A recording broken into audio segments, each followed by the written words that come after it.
Hello and welcome to all of you Success Chemistry, and in this video we are going to start solution chapter। चलिए start करते हैं। देखिए इस video में हम क्या करेंगे, बहुत एकदम पूरे चैप्टर को जो है एकदम शॉर्ट फॉर्म में लेके आने का पूरा प्रयास करेंगे, जहां से आप सिर्फ एक बार देखा आपको टर्म वन एग्जाम के लिए आपको एकदम अच्छे से रिवाइज हो जाएगा। इसके बाद आपको नोट्स पढ़ने की कोई ज़रूरत नहीं है, बस आप इसे एक बार ध्यान में रखना। जैसे सॉल्यूशन होता है, आपको पता है सॉल्यूशन जो है दो चीज़ों से मिल करके बना हुआ होता है। अगर हम बात करते हैं सॉल्यूशन की, एक होता है आपका सॉल्यूट और दूसरा होता है आपका सॉल्वेंट। सॉल्यूट प्लस सॉल्वेंट से मिलकर के ये बना हुआ होता है। एक होता है आपका सॉल्यूशन, जो सॉल्यूशन दो चीजों से मिलकर बना हुआ होता है, एक होता है सॉल्यूट, दूसरा होता है सॉल्वेंट। तो अगर हम सॉल्यूट और सॉल्वेंट की बात करते हैं तो देखो, जो भी जैसे आप क्या करते हो कि आप पानी में मान लो कि चीनी को मिलाते हो, 5 ग्राम होता है, तो एनसीईआरटी में दिया हुआ है कि जब हम चीनी को पानी में मिलाते हैं तो लिक्विड सॉल्यूशन होता है। अगर हम सॉल्वेंट की क्वांटिटी को बढ़ा दें तो सॉल्वेंट की क्वांटिटी को बढ़ा दोगे तो भी वो सॉल्यूशन जो है किस पर डिपेंड करेगा, हमेशा सॉल्वेंट पर ही डिपेंड करेगा। तो मतलब सॉल्यूशन कैसा होगा, लिक्विड होगा कि सॉलिड होगा, ये डिपेंड किस पर करता है, ये डिपेंड करता है कि आपका सॉल्वेंट कैसा है। इसको जानने से पहले हम सबसे पहले कुछ कंसंट्रेशन टर्म्स जानेंगे। आइए डिस्कस करते हैं कि कंसंट्रेशन टर्म्स। पहले तो होते हैं टेम्परेचर इंडिपेंडेंट। टेम्परेचर इंडिपेंडेंट वो कंसंट्रेशन टर्म होते हैं जो वॉल्यूम पर डिपेंड नहीं करते। वॉल्यूम पर डिपेंड नहीं करते मतलब आप टेम्परेचर बढ़ाओगे तो उन पर कोई इफेक्ट नहीं पड़ेगा। टेम्परेचर डिपेंडेंट टर्म की अगर हम बात करें तो वो क्या होते हैं, वॉल्यूम, वॉल्यूम पे डिपेंड करते हैं। इसमें कौन आते हैं, परसेंट। देखो टेम्परेचर इंडिपेंडेंट पहले हम देख लेते हैं कौन कौन होते हैं। एक होता है आपका परसेंटेज, W/W, स्लाइड में दिख नहीं रहा होगा आपको, परसेंटेज W/W। देखो इंडिपेंडेंट में हमेशा जो है आपको क्या होगा, वॉल्यूम दिया हुआ नहीं होगा, सिर्फ क्या दिया होगा, सिर्फ और सिर्फ वेट की बात करेगा। डिपेंडेंट में वॉल्यूम की बात करेगा। तो परसेंटेज W/W। देखो एक बात याद रखना, एक चीज याद रखना कि पूरे चैप्टर में आपको सॉल्वेंट सिर्फ एक फॉर्मूले में मिलता है जिसको हम क्या कहते हैं, मोलैलिटी। क्या कहते हैं, मोलैलिटी। बाकी किसी भी फॉर्मूले में आपको सॉल्वेंट नहीं मिलेगा। मतलब परसेंटेज W/W का मतलब होता है weight of solute upon weight of solution. Mole fraction क्या होता है, moles of A upon total moles. तो moles of A plus moles of B, ऐसे चाहे जितने सॉल्यूट पार्टिकल आ जाए उनका सम क्या होगा, हमेशा वन ही होगा। मोलैलिटी क्या होता है, number of moles of solute dissolve in पर केजी वेट ऑफ सॉल्वेंट। देखो यहाँ पे सॉल्वेंट आएगा तो ये फॉर्मूला क्या हो जाएगा, इसका फॉर्मूला होता है weight of solute into, wait of solute होता है 1000 अपॉन मोलर मास। ठीक है, नंबर ऑफ मोल्स निकालोगे तो मोलर मास आएगा, और wait of solvent in KG में लोगे तो ऊपर 1000 का मल्टीप्लाई नहीं होगा, ग्राम में लोगे तो ऊपर 1000 का मल्टीप्लाई होगा। पीपीएम W/W, पीपीएम मतलब पार्ट्स पर मिलियन, W/W का मतलब wait of solute upon weight of solution. एक ही ऐसा केस होगा जहाँ पे वेट ऑफ सॉल्वेंट आएगा, वो केस है आपका किसका, बताओ। वो केस है सिर्फ और सिर्फ एक चीज का, उसका नाम है मोलैलिटी, जो हम डिस्कस कर चुके हैं। चलिए आगे बात करते हैं हम थोड़ी आगे बात करने से पहले हम जान लेते हैं कि ये टेम्परेचर डिपेंडेंट और टेम्परेचर इंडिपेंडेंट में लाने की जरूरत क्यों पड़ी। देखो टेम्परेचर डिपेंडेंट और टेम्परेचर इंडिपेंडेंट में लाने की जरूरत इसलिए पड़ी, टेम्परेचर डिपेंडेंट अगर है, ध्यान से समझना, अगर वो मॉलिक्यूल मान लो आपका टेम्परेचर डिपेंडेंट से टेम्परेचर इंडिपेंडेंट जा रहे हो आप, तो आपको डेंसिटी की जरूरत पड़ेगी। कभी कभी एग्जामिनर क्या करता है, आपको मोलैलिटी दे करके पीपीएम W/W पूछ लेगा, तो गलती क्या होगी, आप तुरंत डेंसिटी के चक्कर में वहां पे परेशान हो जाओगे। परेशान होने की कोई जरूरत नहीं है, ये बहुत अलग सा कॉन्सेप्ट होता है। आपको टेम्परेचर इंडिपेंडेंट और टेम्परेचर डिपेंडेंट के थ्रू जाना है। चलिए आइए हम टेम्परेचर डिपेंडेंट की बात करते हैं। देखो हम इसमें डिटेल एनालिसिस नहीं करेंगे, ये टर्म वन के लिए सिर्फ रिवीजन है, आपका क्विक रिवीजन। यहाँ से अगर आपने शॉर्ट नोट्स नहीं बनाया है, कुछ भी नहीं किया, तो आपको यहाँ से मिल जाएगा। आप टेलीग्राम चैनल पे जा करके इसकी पीडीएफ ले सकते हो वहां से। आइए टेम्परेचर डिपेंडेंट वॉल्यूम की बात करते हैं, परसेंटेज V/V। देखो हमने जैसे बताया कि एक ही केस होता है जिसमें सॉल्वेंट नीचे आता है डिनोमिनेटर में, तो यहाँ होगा weight of volume of solute upon volume of solution. Percentage W/V का मतलब क्या होगा, wait of solute upon volume of solution. Molarity, number of moles of solute dissolve in पर वॉल्यूम, मतलब पर लीटर वॉल्यूम ऑफ सॉल्यूशन। तो volume का किस में आ जाएगा, लीटर में। बाकी आप इसे सॉल्व करो, क्या होगा, weight upon molecular weight into volume in litre. अगर ml में रखोगे तो ऊपर 1000 का मल्टीप्लाई। ठीक है, नॉर्मेलिटी क्या होता है, नॉर्मेलिटी देखो फॉर्मूला तो होता है number of equivalent mass dissolve in पर लीटर वॉल्यूम ऑफ सॉल्यूशन, तो आपको वो नहीं सोचना है, आपको सिर्फ याद रखना है normality is equal to molarity into N factor. अब ये सर एन फैक्टर क्या, ये बड़ी समस्या है ना यार, एन फैक्टर तो सर हमको आता ही नहीं है, ये तो बड़ी प्रॉब्लम की बात हो गई। देखो एन फैक्टर बहुत आसान सी चीज होती है, किसी एसिड के लिए कितना H प्लस दे सकता है, किसी बेस के लिए वो कितना H प्लस आपसे एक्सेप्ट कर, मतलब कि कोई बेस कितना H प्लस एक्सेप्ट कर सकता है। दूसरी बात, तीसरी बात, एन फैक्टर किसी एसिड बेस के सिवा कभी रेडॉक्स रिएक्शन के लिए पूछे तो सिंपल सी बात है कितने इलेक्ट्रॉन का एक्सचेंज हो रहा है, वो आप देख लो, ये रेडॉक्स का टॉपिक है, बहुत आसान सा होता है। इसका PPM W by V, weight of solute upon volume in litre, ठीक है, वॉल्यूम इन लीटर इंटू 10⁻6 का मल्टीप्लाई कर देना। अच्छा, फॉर्मेलिटी क्या होती है, फॉर्मेलिटी बहुत आसान सा कॉन्सेप्ट है, ये होता है आपका formal number of formal mass is equal to I into M, where I is called van't Hoff factor.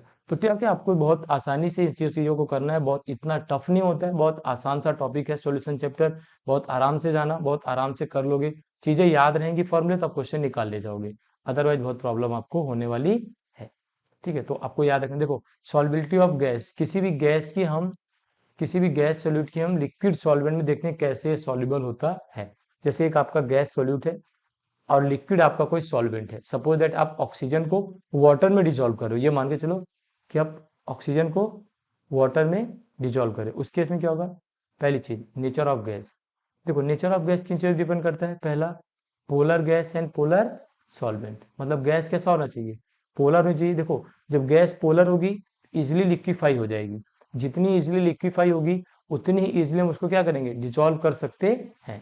और पोलर पोलर के साथ साथ जो है वो कैसा होना चाहिए, पोलर सॉल्वेंट भी होना चाहिए। ठीक है, दूसरी चीज आइए बात करते हैं हम टेम्परेचर की। ठीक है, देखिए अब हंसी इसलिए आ रही है कि मैं बीच बीच में मतलब टॉपिक्स को जो है बहुत कट कर रहा हूँ शॉर्ट नोट्स के चक्कर में, तो आप लोग बिल्कुल इससे परेशान ना हो। ठीक है, आप आराम से करेंगे तो एकदम हो जाएगा, कोई बहुत लेंदी टॉपिक नहीं होता है, सॉल्यूशन चैप्टर बहुत ही इंपॉर्टेंट तो बहुत है, एग्जाम में बहुत बार पूछे जाते हैं क्वेश्चन। चलिए आगे चलते हैं, अगले टॉपिक देखें, टेम्परेचर। टेम्परेचर देखो क्या होता है, अगर हम टेम्परेचर की बात करें तो जैसे जैसे आप टेम्परेचर बढ़ाओगे सॉल्बिलिटी क्या होगी, घटेगी। क्यों घटती है, चलिए इसको देख लेते हैं। अगर आप टेम्परेचर बढ़ाते हो तो गैस के मॉलिक्यूल क्या करेंगे, एक दूसरे से दूर जाएंगे। अब आपको लाना था पास में, आप टेम्परेचर बढ़ा के दोनों लोगों को दूर कर दे रहे हो। अब जब दोनों जितने दूर जाएंगे उतनी जल्दी सॉल्युबल तो होंगे नहीं वाटर में। तो टेम्परेचर का रोल क्या था कि मॉलिक्यूल को पास लाते आप तो सॉल्युबिलिटी बढ़ जाती, लेकिन आप तो क्या किए, दोनों मॉलिक्यूल को, समझ रहे हो ना, दोनों लोगों को दूर भेजोगे तो सॉल्युबिलिटी क्या होगी, घटेगी। ये रिलेशन आप याद रखना। अच्छा, प्रेशर की बात करते हैं तो प्रेशर डायरेक्टली प्रोपोर्शनल होता है। जैसे देखो, ये देखो जरा ध्यान से देखो, ये मान लो एक पार्टिकल है, ये दूसरा पार्टिकल है, ठीक है, ये दो पार्टिकल है। अब इन दोनों को आना है पास, मान लो एक आप ये हो और आपके वो है, ठीक है, अगर इन दोनों पार्टिकल को आप पास लाना चाहते हो, इस पे प्रेशर बनाना पड़ेगा, जितना प्रेशर दोनों साइड से पड़ेगा उतने पास आएंगे। अब टेम्परेचर वाले केस में क्या हो रहा था, आप टेम्परेचर बढ़ा के इनको दूर भेज रहे थे, और टेम्परेचर बढ़ा के जब दूर भेज रहे थे तो क्या हो रहा था, ये सॉल्युबिलिटी घट रही थी, एक दूसरे से दूर जा रहे थे। और जब आप प्रेशर बढ़ाओगे तो सॉल्युबिलिटी बढ़ेगी। इसी पर बेस एक लॉ होता है जिसको हम कहते हैं हेनरी लॉ। हेनरी लॉ देखो, हेनरी लॉ और राउल्स लॉ दोनों इंपॉर्टेंट है। हेनरी लॉ और राउल्स लॉ एकदम सेम कॉमन चलते हैं। अगर हम हेनरी लॉ की बात करते हैं, देखो बहुत आसान सा है, P इज इक्वल टू के एच इंटू एक्स, आपको ये याद रखना है, P इज इक्वल टू के एच इंटू एक्स, क्योंकि एक्स क्या होता है, मोल फ्रैक्शन, और के एच होता है हेनरी कांस्टेंट, P होता है प्रेशर, पार्शियल प्रेशर, जो उस गैस द्वारा लिक्विड सॉल्वेंट पर लगता है। तो टेम्परेचर और के एच पे कभी कभी रिलेशन पूछ लेता है और आपसे डायरेक्ट सॉल्युबिलिटी पूछ लेगा। देखो अगर हम टेम्परेचर और के एच के रिलेशन की बात करते हैं, जरा ध्यान दो, टेम्परेचर बढ़ाने पे सॉल्युबिलिटी क्या हो रही है, घट रही है।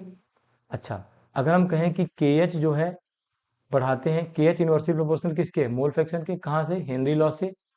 मोल फ्रैक्शन जितना कम होगा पार्टिकल के एच उतना ज्यादा हो जाएगा, और मोल फ्रैक्शन कम होगा मतलब गैस के नंबर ऑफ पार्टिकल्स आप कम कर रहे हो, और अगर गैस के नंबर ऑफ पार्टिकल्स कम होंगे भाई साहब तो सॉल्युबिलिटी क्या हो जाएगी, कम। मतलब के एच बढ़ाने पे सॉल्युबिलिटी क्या हो रही, कम, और टेम्परेचर बढ़ाने पे भी सॉल्युबिलिटी क्या हो रही थी, कम। तो रिलेशन बहुत इंपॉर्टेंट है, temperature directly proportional to Henry constant, और कम से कम ये 5 से 6 बार सीबीएसई एग्जाम में पूछा जा चुका है। तो आपको ये ध्यान रखना है, बिल्कुल एकदम अच्छे तरीके से आपको ये ध्यान रखना है, अदरवाइज मिस्टेक करोगे तो फिर यार देखो, तो उसका कोई चांस ही नहीं बनता, फिर आप कुछ सही करके आओ, कभी कुछ तो सही करके आओ। नहीं हमेशा मिस्टेक करने में, सर ये मिस्टेक हो गई तो फिर हो गई, क्या करोगे अभी। चलो आगे चलते हैं नेक्स्ट। देखो आगे बात करते हैं वेपर प्रेशर। सबसे पहली बात होती है वेपर प्रेशर होता क्या है। सपोज दैट ये हमारा एक कंटेनर है, ठीक है। लेट सपोज ए हमारा क्या है, कंटेनर है, इस कंटेनर में लिक्विड फिल है, ठीक है, लिक्विड फिल है। अगर इस लिक्विड पे आप इसको टेम्परेचर दोगे तो ये क्या होगा, लिक्विड वेपराइज होगा। अगर इसको मैं एक क्लोज कंटेनर कन्वर्ट कर दूं, किस में कर दूं, एक क्लोज कंटेनर में कन्वर्ट कर दूं, ध्यान से देखो साइड में चल रहा है, तो यहाँ से क्या होगा, कुछ गैस पार्टिकल बनेंगे। ये ब्लू कलर की मान लो गैस है, ये ऊपर जाएगी। अच्छा, अगर गैस ऊपर गई, कंटेनर क्लोज है ऐसे, तो आखिर टकराएगी भी तो, ऐसे क्लोज है तो आके टकराएगी भी। अब भैया जब आके टकराएगी तो लिक्विड पे कोई प्रेशर लगाएगी, जब लिक्विड पर प्रेशर लगाएगी उसी चीज को हम क्या कहते हैं, वेपर प्रेशर। अभी वेपर प्रेशर किस किस फैक्टर पे डिपेंड करता है, पहला टेम्परेचर। देखो टेम्परेचर जितना ज्यादा होगा वेपर प्रेशर हमेशा उतना ही ज्यादा होगा। मतलब क्या है, मतलब एकदम साफ है यार, जितना ज्यादा आप टेम्परेचर दोगे गैस पार्टिकल उतना ज्यादा ही टूटेंगे। जितना ज्यादा लिक्विड पार्टिकल टूटेंगे उतनी ज्यादा गैस बनेगी, और जितनी ज्यादा गैस बनेगी उतनी इजिली वो आकर क्या होंगे, सरफेस पे टकराएंगे, उतना ज्यादा प्रेशर लगेगा। मतलब टेम्परेचर बढ़ाने पे वेपर प्रेशर क्या होगा, बढ़ेगा। अच्छा, बात करते हैं नेचर ऑफ लिक्विड की। देखो नेचर ऑफ लिक्विड, एक बात समझो, आप मान लो ये हमारा लिक्विड ए है और ये बी है, ठीक है। अगर ये दोनों एक दूसरे को छोड़ना ही नहीं चाहेंगे, ये सॉलिड में मान लो ये जो लिक्विड है बना हुआ है, इसमें ए और बी है, ये एक दूसरे को छोड़ना ही नहीं चाहेंगे। तो जब छोड़ना ही नहीं चाहेंगे एक दूसरे को तो टूटेंगे कैसे, सिंपल सी बात है, इनका टूटना बहुत जरूरी है। बॉन्ड टूटेगा तभी तो मॉलिक्यूल फ्री होंगे। जैसे वो जब बॉन्ड टूटते हैं तभी तो एक दूसरे से फ्री होते हैं, और फ्री होंगे तभी लिक्विड गैस में कन्वर्ट होगा, और जब लिक्विड गैस में कन्वर्ट होगा तभी तो सरफेस पे जाके टकराएगा। तो भैया इसका मतलब इनके बीच का फोर्स कैसा होना चाहिए, वीक। देखो मैं रिलेट कर रहा हूँ, आप भी रिलेट करो, रिलेट करने से आपको चीजें बहुत लंबे समय तक याद रहेंगी, ठीक है। दूसरा होता है बॉइलिंग पॉइंट। देखो लिक्विड जितनी जल्दी बॉइल करेगा उतनी जल्दी ऊपर जाएगा, मतलब उतनी जल्दी गैस में कन्वर्ट होगा और उतना ज्यादा हमको वेपर प्रेशर मिलेगा। मतलब बॉइलिंग पॉइंट कम होगा तो लिक्विड जल्दी बॉइल करेगा, जल्दी वेपर बनेगी। अगर बॉइलिंग पॉइंट ज्यादा होगा तो लिक्विड देर में बॉइल करेगा, देर में वेपर बनेगी। इसकी कंडीशन क्या है, लेस बॉइलिंग पॉइंट होना चाहिए, ठीक है। अगला आइए बात करते हैं प्योरिटी ऑफ लिक्विड। प्योरिटी मतलब लिक्विड, देखो जितना ज्यादा प्योर होगा वेपर प्रेशर उतना ही ज्यादा होगा, क्योंकि प्योर लिक्विड का हमेशा बॉन्ड वीक होगा, जल्दी टूटेगा, जल्दी वेपराइज होगा। जबकि इम्प्योर में क्या होगा, जब आप कोई इम्प्योरिटी मिलाओगे तो बॉन्ड क्या होता है, स्ट्रांग हो जाते हैं रिएक्शन की वजह से, फिर वेपर प्रेशर क्या हो जाता है, कम हो जाता है, ठीक है। चलिए आगे चलते हैं। अगला concept Raoult's law, very very very very very important. Raoult's law याद रखना इसे। क्या होता है, partial pressure of a gas is directly proportional to mole fraction. अगर इसे सॉल्व करते क्या आता है, P A is equal to P dot A X A. P dot A जो होता है ये एक्चुअल स्टेट में इसका वेपर प्रेशर होता है। यहाँ पे दो केस होते हैं, case one and case two. देखो केस टू को हम आर एल वी पी कहते हैं, relative lowering of vapour pressure. And in the case first liquid solute will be volatile and solvent will be volatile. In case first volatile solute and volatile solvent. इसमें solve करने का एक formula आता है, P T is equal to X A P dot A minus P dot B plus P dot B. अच्छा, इसमें आप x ए को फिर से इनपुट करके एक्स बी के टर्म में भी ये फॉर्मूला का आंसर ला सकते हो। इसमें ग्राफ आपने एनसीईआरटी में पढ़ा होगा, कुछ इस टाइप का होता है। अगर इधर आपका x A is equal to zero है, x B is equal to one होगा। इधर आपका x A is equal to one है, x B is equal to zero होगा। ये लाइन कुछ ऐसे जाती है और ये ग्राफ कुछ ऐसे आता है। ये आपको टोटल प्रेशर पीटी बता रहा होगा, ठीक है। ये आपको पी डॉट बी बताता है, ये आपको पी डॉट ए बताता है। ऐसा आप देखो डिटेल में पढ़ोगे, नोट्स में आपको मिलेगा। ये राउल्स लॉ का एप्लीकेशन होता है, ये आपको ध्यान रखना है, बहुत बहुत बहुत इंपॉर्टेंट है, ठीक है। जिससे आप मिस्टेक बिल्कुल मत करो। आपने देखा मैंने आपको बता दिया, ग्राफ भी बता दिया, छोटे में मैंने आपको ग्राफ भी रिवाइज करा दिया। बस आपका काम है कि यार इसे ज्यादा से ज्यादा बार आप देखो, जिससे आपको एकदम पूरी तरीके से याद हो जाए, ठीक है। आइए बात करते हैं केस सेकंड की। केस सेकंड को हम कहते हैं relative lowering of vapour pressure. ये किसके बीच होता है, ये होता है नॉन वोलाटाइल सोल्यूट और वोलाटाइल सॉल्वेंट। कि मतलब हमारा लिक्विड कैसा होगा, नॉन वोलाटाइल सोल्यूट और वोलाटाइल सॉल्वेंट। इस केस में जो मोल फ्रैक्शन भी आता है किसका होता है, change in vapour pressure upon actual vapour pressure जो होता है वो, ठीक है। ये मोल फ्रैक्शन ऑफ सोल्यूट होता है। तो आपको याद रखना, देखो डेल्टा पी को कहते हैं change in vapour pressure upon P dot A से डिवाइड करने पे क्या आता है, इनिशियल स्टेट पर वेपर प्रेशर। तो इसको टोटल हम क्या कहते हैं, relative lowering of vapour pressure. मतलब मैथ्स में क्या करें, एक रिलेशन लगा रहे हैं, तो delta P upon P dot A is equal to mole fraction of B. मतलब आपको याद रखना मोल फ्रैक्शन किसका होगा, सोल्यूट का, ठीक है। तो ये आपका क्या कहलाता है, relative lowering of vapour pressure. चलिए आगे चलते हैं अगले टॉपिक पे।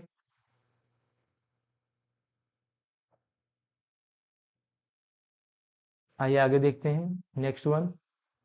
देखो ये है कॉलिगेटिव प्रॉपर्टीज। देखो पहली चीज हम ये समझते हैं कॉलिगेटिव प्रॉपर्टीज क्या होती है। कॉलिगेटिव प्रॉपर्टीज वो प्रॉपर्टीज होती हैं, ठीक है, जो सिर्फ और सिर्फ किस पे डिपेंड करती है, क्वांटिटी ऑफ सॉल्यूट पे, कि सॉल्यूट की क्वांटिटी क्या है। वो इस बात पे डिपेंड नहीं करती क्वालिटी क्या है क्या कैसे, वो सिर्फ किस पे डिपेंड करती हैं, क्वांटिटी पर डिपेंड करती हैं, ठीक है।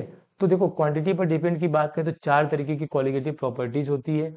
एक होती है आपकी RLVP, relative lowering of vapour pressure, ठीक है। दूसरा आपका होता है रिलेटिव वेपर प्रेशर के साथ साथ दूसरा आपका होता है एलिवेशन इन बॉइलिंग पॉइंट। तीसरा आपका होता है ऑस्मोटिक प्रेशर। चौथा आपका होता है डिप्रेशन इन फ्रीजिंग पॉइंट। चलिए एक एक पॉइंट को हम धीरे धीरे अच्छे से एक्सप्लेन करते हैं। पहला है elevation in boiling point, RLVP देख लेते हैं, relative lowering of vapour pressure, जो भी हमने राउल्स के केस सेकंड में डिस्कस किया। राउल्स के केस सेकंड में हमने डिस्कस किया ना अभी, तो वो होता है जिसका कॉन्सेप्ट है XB is equal to delta P upon P not A, ठीक है, change in vapour pressure, that mean जिसको हम कहते हैं relative lowering vapour pressure, upon में हम इन एक्चुअल स्टेट के वेपर प्रेशर से डिवाइड कर देंगे तब। दूसरा होता है एलिवेशन इन बॉइलिंग पॉइंट। देखो एलिवेशन इन बॉइलिंग पॉइंट की अगर हम बात करें तो होता है delta TB is equal to KV into, actual में फॉर्मूला होता है delta TB is equal to KV into molality. अब मोलैलिटी क्या होती है, weight into 1000 upon molecular weight into weight of solvent, ठीक है। तो आपको ये याद रखना है। साथ में केवी क्या होता है, RTB square upon 1000 LV। LV कहते हैं लेटेंट हीट ऑफ वेपराइजेशन, आप फिजिक्स में बार बार इसे पढ़ते हो, इसे याद रखना। नेक्स्ट कॉलिगेटिव प्रॉपर्टी है आपकी depression in freezing point. Depression in freezing point का भी फॉर्मूला होता है delta TF is equal to KF into M। बस हमको M की वैल्यू पुट कर देते हैं, क्या आएगा, delta TF is equal to KF into weight of solute into 1000 upon molarity into weight in solvent gram में, बस पुट कर दिया। KF इज इक्वल टू हो जाता है RTF अपॉन 1000 LF, मतलब लेटेंट हीट ऑफ फ्यूजन। बस आपको ये फॉर्मूले ध्यान में रखने हैं, ये क्या होता है, बस बहुत आसानी सी बात है। अच्छा, लास्ट हमारा कॉलिगेटिव प्रॉपर्टीज होता है जिसको हम कहते हैं ऑस्मोटिक प्रेशर। मतलब किसी भी लिक्विड का, सॉल्वेंट का, सोल्यूट का, जिसका भी हमें जरूरत होती है उसको हम क्या कहते हैं, सेमी परमेबल मेम्ब्रेन की से हाई कंसंट्रेशन से लो कंसंट्रेशन सॉलिड पार्टिकल को फ्लो करा करके हम डिजायर्ड अमाउंट का लिक्विड बना लेते हैं। जैसे डायलिसिस हो गया, हमारे किडनी के थ्रू जो डायलिसिस होती है, जो एनिमल्स में मेम्ब्रेन पाई जाती हैं, वो भी इसका एग्जाम्पल है, ठीक है, थ्रू सेमी परमेबल मेम्ब्रेन के थ्रू होता है। पी यहाँ पे पाई हमको पता है ना, PV is equal to NRT होता है, देखो NRT, तो P इज इक्वल टू हो जाएगा N/V इंटू RT। N/V होता है कंसंट्रेशन, CRT हो जाएगा ये, और P को हम पाई से रिप्लेस कर देते हैं, ये कहलाता है osmotic pressure, P is equal to pi CRT। अगर P की वैल्यू, एक्चुअल प्रेशर की वैल्यू पाई से ज्यादा है, मतलब ऑस्मोटिक प्रेशर से ज्यादा है, इसको कहते हैं हम, इसी कॉन्सेप्ट को हम कहते हैं रिवर्स ऑस्मोसिस। बहुत आसानी से आपको ध्यान रखना है क्या कहलाता है ये, रिवर्स ऑस्मोसिस, ठीक है, आपको याद रखना है क्या कहलाएगा ये, रिवर्स ऑस्मोसिस। एकदम आसान सा कॉन्सेप्ट है, तो बिल्कुल परेशान होने की कोई जरूरत नहीं, एकदम आसानी से आपको इजीली एकदम आ जाएगा, कोई इसमें इतने परेशान की जरूरत नहीं है, ठीक है। ये कहलाता है आपका ऑस्मोटिक प्रेशर। चलिए आगे बात करते हैं। एक ये रिलेशन है यार, इंपॉर्टेंट है, LV ग्रेटर देन LF, मतलब latent heat of vaporisation greater than latent heat of fusion, and KF elevation in boiling point greater than, sorry, depression in freezing point constant greater than depression in elevation in boiling point constant, मतलब KF की value KB से क्या होती है, ज्यादा होती है। ये आपको ध्यान रखना है, बहुत आसान सा टॉपिक है, अदरवाइज यहाँ पे छोटी छोटी बातों से मिस्टेक हो जाती है और फिर प्रॉब्लम्स हो जाती हैं। तो आपको प्रॉब्लम नहीं है, बस आपको एकदम आराम से, एकदम आराम से, एकदम आराम से आपको क्या करना है, पढ़ना है नोट्स को, और आराम से जाना है एग्जाम में, आराम से हो जाएगा सब। एक बार PDF आप टेलीग्राम चैनल पे जाके डाउनलोड कर लेना एकदम, जिससे आपको ये PDF आपके पास रहे, आसानी से सब कुछ हो जाएगा। मुझे पता है आप लोग शॉर्ट नोट्स बनाओगे नहीं, इसलिए एग्जाम के पहले ही मैं वीडियो ला दे रहा हूँ जिससे आप इसे अच्छे से रिवाइज कर सको। चलिए बात कर लेते हैं टाइप्स ऑफ सॉल्यूशन की। एक होता है आइडियल, दूसरा क्या होता है, non ideal. Ideal solution and non ideal solution. Ideal वो होते हैं जो सारी बात मानते हैं, जैसे आप लोग अपने मम्मी पापा के आइडियल हो, पापा ने कहा यहाँ नहीं जाना, मम्मी ने कहा अरे हम तो बिल्कुल नहीं जाते ना, अरे गधे तुम लोग सब जाते हो। नॉन आइडियल में आते हो, अपने आप को आइडियल मान रहे हो। चलो, आइडियल सॉल्यूशन वो होते हैं जो राउल्स लॉ को हर कंडीशन में फॉलो करते हैं, they follow Raoult's law in all condition. Theoretical pressure observe pressure के इक्वल होता है, चेंज इन वॉल्यूम जीरो होता है, AA और BB का जो बॉन्ड एंगल होता है हमेशा क्या होता है, AB के इक्वल होता है। डेल्टा HF क्या होगा, जीरो होगा। ठीक है, इसके कुछ एग्जाम्पल से वो जरा आप ध्यान रख लो। एग्जाम्पल आपको थोड़ा ध्यान में रखना है। Benzene plus toluene, normal hexane, normal hexane plus, चलो देखो, हाँ ये हो जाएगा। एक मिनट कलर चेंज कर लेते हैं पेन का। हाँ, बेंजीन प्लस टोलुइन और normal hexane plus normal heptane, ये सभी कॉन्सेप्ट ये आपको याद रखने हैं। Ethane chloride plus ethane bromide, और दूसरा आपका है नॉन आइडियल सॉल्यूशन, जहाँ पे पी थियोरेटिकल पी ऑब्जर्व के इक्वल नहीं होता। दो कंडीशन हो सकती है, या तो ज्यादा हो या फिर कम हो। अगर पी ऑब्जर्व पी थियोरेटिकल से ज्यादा है, दैट मीन्स उस केस में क्या होगा, ए और बी एक दूसरे को क्या करेंगे, रिपेल करेंगे। A and B repel each other, A और बी एक दूसरे को क्या करेंगे, रिपेल करेंगे। ए और बी एक दूसरे को रिपेल करेंगे, ठीक है, ए और बी एक दूसरे को रिपेल करेंगे। तो यहाँ पे क्या होगा, delta V H greater than zero, ठीक है। और डेल्टा एच सोल्यूशन क्या होगा, ग्रेटर देन जीरो। और पी ऑब्जर्व पी थियोरेटिकल से कम होगा, तो इस केस में क्या होगा, ए और बी एक दूसरे को क्या करेंगे, अट्रैक्ट करेंगे। डेल्टा वी एच क्या होगा, लेस देन जीरो होगा। Delta H of solution less than zero होगा। इन दोनों के एग्जाम्पल देखो, आप आइडियल सोल्यूशन और नॉन आइडियल सोल्यूशन में एग्जाम्पल याद रखना यार, क्योंकि ये एग्जाम्पल्स ऐसे होते हैं कि जब एग्जाम में आएंगे तो मैं इस बात की गारंटी देता हूँ कि इसमें कोई कॉन्सेप्ट नहीं लगता है और आप नहीं कर पाओगे। अगर आपको याद नहीं होगा तो नहीं कर पाओगे। तो देखो, एक सिंपल सा तरीका है कि CH3OH जितने भी एल्कोहल टाइप वाले आ रहे हैं ना, आप देखोगे वो किस में जा रहे हैं, वो जा रहे हैं आपके नॉन आइडियल के P observe greater than P theoretical में। तो CH3OH plus H2O, C2H5OH plus H2O, carbon dioxide plus acetone, CCl plus 4 acetone, ये क्या बनाते हैं, आइडियल सोल्यूशन। जबकि acetone plus chloroform, ether plus chloroform, HCl plus H2O, phenol plus aniline, HNO3 plus H2, और ये क्या बनाते हैं, हाँ non ideal solution, P observe less than P theoretical. ठीक है, चलिए आगे बात करते हैं अगले कॉन्सेप्ट की। देखो, यहाँ तक आपका मेन टॉपिक खत्म हो जाता है सब कुछ according to syllabus of the CBSE। पर देखो, मैं इस चीज को अभी CBSE का सिलेबस नहीं मानता हूँ, क्योंकि जब तक आप इसमें वांट ऑफ फैक्टर को नहीं करते हो। देखो, वांट ऑफ फैक्टर क्या है, किसी भी फॉर्मूले में बिना उसको अप्लाई किए आंसर नहीं आ सकता है। और साथ ही साथ आपका क्वेश्चन हमेशा ऐसा लगेगा कि हमारे आंसर सही है कि गलत, इसमें आपको प्रॉब्लम होगी। चलिए बात करते हैं वांट ऑफ फैक्टर की। बहुत आसान सा कॉन्सेप्ट होता है, खत्म करते हैं उसे भी। देखिए, एक मॉलिक्यूल होता है एसोसिएशन, दूसरा होता है dissociation, sorry association and dissociation. Association का मतलब ए और बी क्या करेंगे, आपस में जुड़ के ए बी बनाएंगे। जबकि डिसोसिएशन क्या होगा, ए बी टूट जाएगा किसमें, ए और बी में। बस सिंपल सी बात है। तो जब डिसोसिएशन हो रहा होगा तो वांट ऑफ फैक्टर आई होता है 1 + n - 1 इंटू अल्फा। मतलब कितने मॉलिक्यूल डिसोसिएट हो रहे हैं, ये है n। ठीक है, एन क्या बताता है, कितने मॉलिक्यूल डिसोसिएट हो रहे हैं, ये बताता है एन। और एसोसिएशन होगा तो i is equal to 1 + 1/n - 1 into alpha. Simple सा। अच्छा, कुछ इंपॉर्टेंट बातें हैं। RLBP होता है ना, relative lowering of vapour pressure. तो जब आप फॉर्मूला लगाओगे delta P upon P not है, तो यहाँ पे अब आई एक्स भी हो जाएगा। डेल्टा टी एफ में आपका आई के एफ इंटू एम हो जाएगा। पाई में pi equal to I C R T हो जाएगा। डेल्टा टी बी क्या होगा, आई के बी इंटू एम हो जाएगा। ठीक है, अब आपको क्या करना है, ठीक है, यहाँ पे आपका ये पूरा टॉपिक सॉल्यूशन कंप्लीट होता है, कंप्लीट क्विक रिवीजन के साथ। आप PDF को जो है टेलीग्राम चैनल से डाउनलोड कर सकते हो। ठीक है, और आपको कोई भी डाउट हो तो आप मुझे कमेंट बॉक्स में जरूर बताइए, और इसे ज़्यादा से ज़्यादा लोगों तक शेयर कीजिए। ठीक है, thank you for watching success chemistry.